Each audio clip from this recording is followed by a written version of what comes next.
Ay mga kaibon, welcome back po sa channel natin. Ibon at iba pa, sa mga hindi pa po pala nakasubscribe dyan, ano pang hinihintay nyo? Subscribe na po kayo. At syempre, pakihit na rin po yung notification bell para updated po kayo sa mga bagong videos na ina-upload natin every week. At wag na wag kalimutan po i-follow, share, like din po yung FB page natin mga kaibon. Kasi gaya nga ng sinasabi ko parate, dun po tayo nagbibigay ng mga updates at minsan dun tayo namimigay ng ibon, inakay, itlog. Pag may available, namimigay po tayo dun agad-agad mga kaibon. Sa mga Shopee supporter natin, maraming salamat po kasi continuous yung suporta nyo mga kaibon. Nagpapasalamat po kami sa inyo. At announcement lang pala mga kaibon, may TikTok account na rin po tayo mga kaibon. Nasa comment section or nasa bio lang mga kaibon, yung link ilalagay din namin mga kaibon. Hala guys, grabe itong nabili kong patuka sa TikTok, Exage. Biruin nyo, dati hirap na hirap akong magpa-fertile ng mga itlog. Pero tignan nyo naman guys, nag-double clutch. Tas karamihan dyan, fertile, hindi ako makapaniwala. Ang ganda ng patuka na to. Actually kay Ibon at iba pa ko to binili. At ang ganda ng mga resulta. Tignan nyo naman yung mga pababa. Ang gaganda nila, 'di ba? Dati kasi halos hindi fertile yung mga itlog, tapos lagi akong namamatayan. Hindi makapaniwala, sobrang dami kong pababa. Ano pang hinihintay nyo guys? Add to cart na. Ngayong week na to mga kaibon, may magandang topic tayo. Mabilisan lang mga kaibon. Ito po para sa mga baguhan sa pag-ibon o mga newbie. Reminder lang po, yung pamagat ng topic natin is reminder lang po bago tayo magpa-ID at magpa-gender ng ibon mga kaibon. Dapat po nating isipin to bago tayo magtanong mga kaibon. Okay, mabilisang topic lang to mga kaibon pero napakaganda kasi dumarami na po yung mga nagtatanong sa atin at minsan nagtatanong din feeling ko sa inyo mga kaibon, kaya tandaan natin to bago tayo gumawa ng mga katanungan natin. Okay mga kaibon, syempre bago natin i-discuss ang napakagandang topic natin, pagsa-shoutout muna tayo sa mga kaibon nating walang sawang sumusuporta sa channel natin mga kaibon. Okay, ngayon, syempre mga kaibon, i-shoutout po natin yung mga kaibon nating walang sawang sumusuporta sa channel natin mga kaibon. Una-una sa lahat, syempre, ang PPSM Virgin Corporated, kay Kaibon Sir Dicky Lennon, Aldrin Martinez, Dan Katian, Antolin Avery, Silverio Magbanwa, Eli Sarmiento ng Pampanga, Angelo Villena ng Cabanatuan, Jobert Caselle TV, kay Kaibon Rolly Villegas, kay Dan Katian, happy birthday po sa inyo Sir Dan. More birthdays to come. God bless you po sa pamilya nyo rin po. Shoutout din po kay Frank Aguilar ng Binoan Rizal, mag-iibon ng Santa Lucia, Nova, Quezon City, Novaliches ata to. Kay Kaibon Gary Omatic, MC Mini Avery, Babaero Line ng Nueva Ecija, delikado to kay Kaibon Joel Mariano, EK Mini Avery at ang kanyang pamilya. Kay Kaibon Elmer Sinidosa ng Binoan Rizal, Mac John Basco ng Southern Leyte, Jeng Sipol, Betty Lopez, Ironworks TV ng Muzon, Bulacan, Rimel Padis, ENC Mini Avery, FJ Birds, BBTR Mini Avery ng Tarlac. Shout out kay OAS Mini Avery of Williamville 2, Malolos, Kelly Caryaga ng Cabanatuan, Rico Nilasca ng Marikina, Jaidet Ibunan ng Makati, kay Oliger Family ng Albay, Bicol. Maraming salamat po suporta sir. God bless you po. Sa family Esperagera ng Paumbong, Bulacan, kina Rowena, James at Betchay, kay Nino Luis, Noel Amayo, shoutout din po sa kaibon nating BUDJ Avery ng Bacolod City. Bao, taga Bacolod, may gumuda. At shoutout din kay Casabuena family ng Alabang. Maraming salamat po sa solid support nyo mga kaibon. Okay, ngayon syempre mga kaibon, i-discuss na po natin ang napakagandang topic natin. Ito po yung mga reminder po natin sa mga papanewbie man o veterano rin sa pag-ibon. Reminder po to bago tayo magpa-ID ng ibon natin at syempre minsan nagpapa-gender pa tayo ng ibon natin mga kaibon. I-discuss po natin to at mga reminder lang po bago natin gawin mga kaibon. Okay? Syempre mga kaibon, unang-una sa lahat po, pag nagpa-ID tayo ng ibon, dapat po kahit papano alam po natin yung parents ng ibon. Lalong lalo na po mga kaibon, pag nagpapa-ID tayo, binatanong natin kung ano yung karga ng ibon na pinapa-ID natin mga kaibon. Kasi totoo lang mga kaibon, syempre bilang hindi kuwari sa akin nagpa-ID, bilang hindi po natin alam kung ano yung parents ng pinapa-ID nyo mga kaibon, hindi po talaga natin malalaman kung ano ang karga ng ibon na yan. Syempre, kung gusto nyo talagang malaman, tanungin nyo po mga kaibon kung saan nyo kinuha yung ibon na yon mga kaibon. Not unless kung sa pet shop nyo nakuha, kasi mahirap naman po talaga yon mga kaibon. Pero kung sa breeder din mga kaibon, dapat alamin nyo kung ano yung background ng ibon, kung ano yung mutation na kinakarga sa ibon. Okay, para po may record kayo, para po syempre hindi kayo malito. Just in case kung balang araw mag-out kayo, o just in case balang araw may magtanong din sa inyo kung ano yung mutation ng ibon nyo na hawak nyo mga kaibon. Kasi bilang isang, kung pang third party lang kami doon mga kaibon yung mga breeder na pinagtatatanungan, kasi hindi po namin talaga alam kung ano yung background ng ibon na yon. Okay, una po sa lahat, dapat tanungin nyo kung saan nyo kinuha yung ibon na yon, not unless kung sa pet shop. Kasi kung sa pet shop talagang mahirap ang pag-ID o para malaman kung anong karga ng ibon na yon. Kasi nga feeling ko hindi rin nila alam, kasi binibili lang din naman nila yung ibon na yon mga kaibon. Okay? Una-una yun po mga kaibon. Pero kung nagpapa-ID lang po kayo mga kaibon na like for example, sir, positive po ba to sa dilute? Yung mga ganon. Sir, positive po ba to sa pale fallow, o positive po ba to sa faded? Kung kahit anong mutation man, o positive ba to sa yellow face o aqua, yan, pwede natin yan sagutin mga kaibon, kahit hindi natin alam yung parents. Kasi visual na po ang pinapa-ID sa atin. Ibig sabihin, parang confirmation lang na ang hawak kong ibon is visual o pa-dilute. Ibig sabihin, yung parents nito may kargang dilute. Kung galing man siya sa back-to-back split dilute, may kargang dilute mga kaibon. Yun, pwede po yun. Kahit hindi natin alam yung parents, kayang-kaya natin i-ID yun mga kaibon. Kasi visual at non-visual lang ang pinag-uusapan. Not unless yung ibon inakay pa. Kasi minsan may nagpapa-ID din, inakay pa yung ibon, napakaliit pa. Minsan mga kaibon, nagkakamali rin tayo, o hindi natin mape-perfect talaga yung pag-ID ng ibon, kasi nga po inakay pa at iba yung hawak mo yung ibon sa totoo lang. Pag nag-ID ng ibon, iba yung nakikilatis mo yung ibon sa kamay mo versus sa video picture lang mga kaibon. Kasi kung video at picture minsan at malabo yung kuha ng camera o malabo yung kuha ng video, minsan hindi mo pa mape-perfect o mawa 100% na tama ang mabibigay mong ID.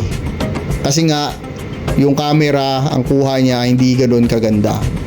Versus sa hawak mo yung ibon, kitang-kita mo, magagamay mo or mahihimay-himay mo yung flight feathers niya, yung paan niya, yung mata niya, yung mga palatandaan kung anong mutation siya, kung visual ba talaga siya sa pale fallow, o visual siya sa ino, o visual siya sa dilute mga kaibon. Ganun po mga kaibon. Kasi minsan tulad natin mga kaibon, sa totoo lang, dami nagpapa-ID sa ating ibon. Bawat araw madami po mga kaibon. Wala naman pong problema yun mga kaibon. Pero dapat isalang-alang natin po mga kaibon na hindi po talaga namin, o hindi ko po talaga alam mga kaibon, kung ano yung pinanggalingan ng mutation na yan mga kaibon. Okay mga kaibon? Okay, sunod mga kaibon, pag-usapan naman natin yung nagpapa-gender. Kasi ang pagpapa-gender ng ibon mga kaibon, ang sure lang po, sinasabi ko parati ito sa inyo, ang sure lang po is DNA tsaka sex link mga kaibon. Doon po natin malalaman kung ano talaga yung gender ng ibon. Actually minsan ang DNA nga mga kaibon, 99%, may 1% pa po na minsan nagkakamali din. May mga ganyang instance mga kaibon na baka napaghalo yung sample ng dugo sa DNA kaya naging hen o naging cock, nagkapalit. May ganung instance mga kaibon. Pero yun lang po yung dalawang yun, yung prosesong yun, ang masasabi kong mataas or 99% malalaman talaga natin yung gender, mga kaibon. Pero may isa pa, based sa behavior. Ang behavioral ng ibon o behavior ng ibon, mga kaibon, is dapat tinututukan natin yan, mga kaibon. Dapat tinitingnan natin o binabantayan natin, mga kaibon. Kasi may mga times kasi, mga kaibon, lalong-lalo na yung mga ibon natin pag nag-edad dyan ng mga 4 to 5 months, lalo na mga 5 months, mga kaibon, may mga nagpapares na yan, mga kaibon eh. Tsaka malalaman mo kung sino yung hen at sino yung kak. Pero minsan malilito ka pa rin, mga kaibon, kasi minsan nagsusubuan yan.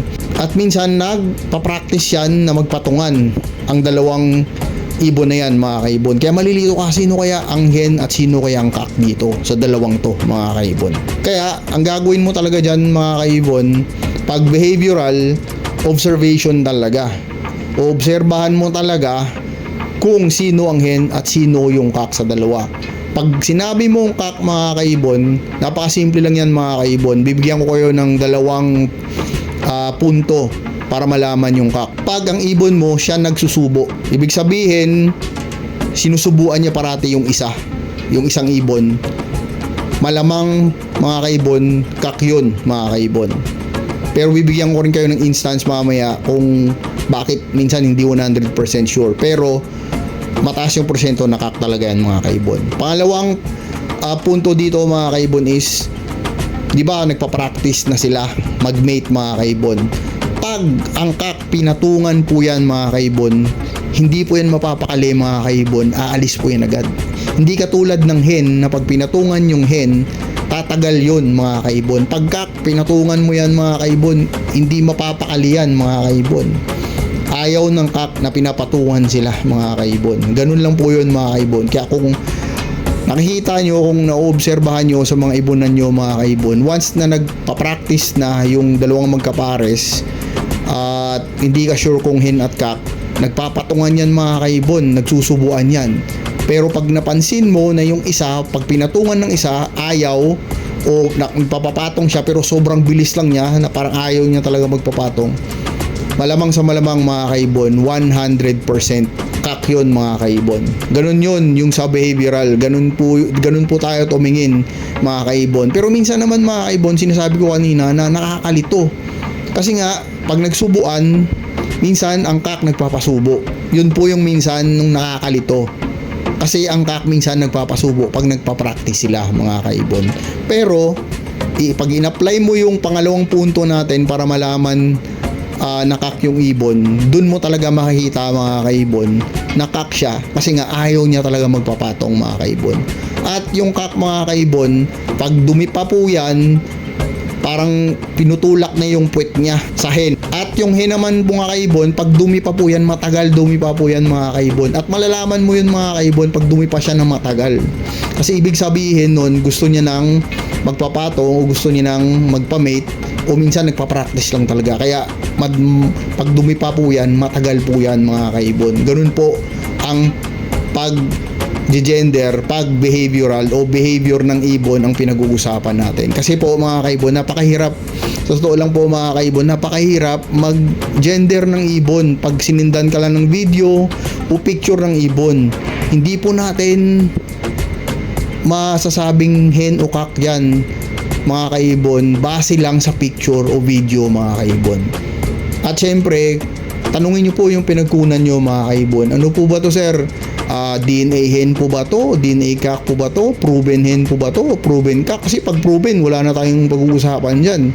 Napatunayan na hen, napatunayan na kak. Kahit walang DNA, okay lang yan. Kasi proven naman na po, napatunayan na.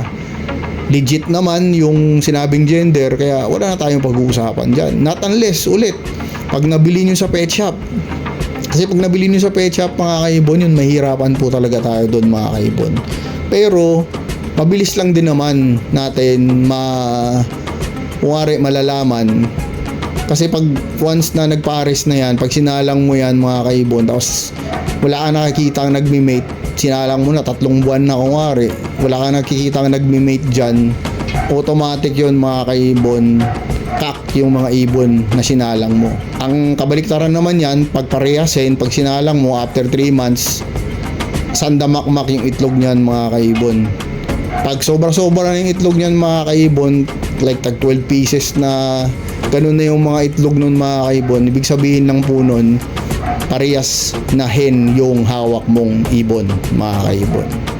Okay, kasi kahit sa mga Bukawi ka bumili o dito sa Grotto, sasabihin naman sa inyo ng pinagbilan nyo yan na hen po yan, kak po yan, proven pair na po yan, nakasalang na po yan. Yun, malalaman nyo po mga kaibon. Pero pagka nagpa-gender kayo, ang hirap po nun mga kaibon, hindi po natin malalaman yun mga kaibon. Kasi ang iniiwasan pa po natin doon mga kaibon, baka masisi pa tayo. Kasi sabi ni Ibon at iba pa, kakto. Sabi ni Ibon at iba pa, hento. Sa totoo lang mga kaibon, pag picture at video, hindi po natin masisiguradong hen at kak yan mga kaibon. Okay? Kayo mga kaibon, baka may mga idea pa kayo, comment down below lang. Kasi yung iba, alam ko, ginagamitan pa yan ng mga pendulum, mga ganun-ganun, mga old school na yun mga kaibon. Hindi natin ginagawa yun, pero noong una, parang pinapractice natin yun. Pero ngayon, hindi na natin ginagawa kasi hindi naman siya 100% accurate. Yung mga kapa-kapa, yung kung ano pa, mga kaibon, na magigender natin yung ibon. Pero minsan, sa size makikita mo na rin, sa tuka makikita mo na rin, pero sabi ko nga hindi yun 100% sure kasi may mga kak na malalaki, may mga hen na maliliit. Yung mga ganun mga kaibon. Okay, pagka may iba pa kayong knowledge mga kaibon, i-share nyo sa comment section para malaman din po natin at ma-share natin sa ibang mga kaibon natin. Okay, sana po nag-enjoy kayo sa munting topic natin ngayon mga kaibon. God bless po sa pamilya nyo mga kaibon. God bless po sa mga minamahal yung sa buhay. See you next time po. Ibon at iba pa. Maraming salamat.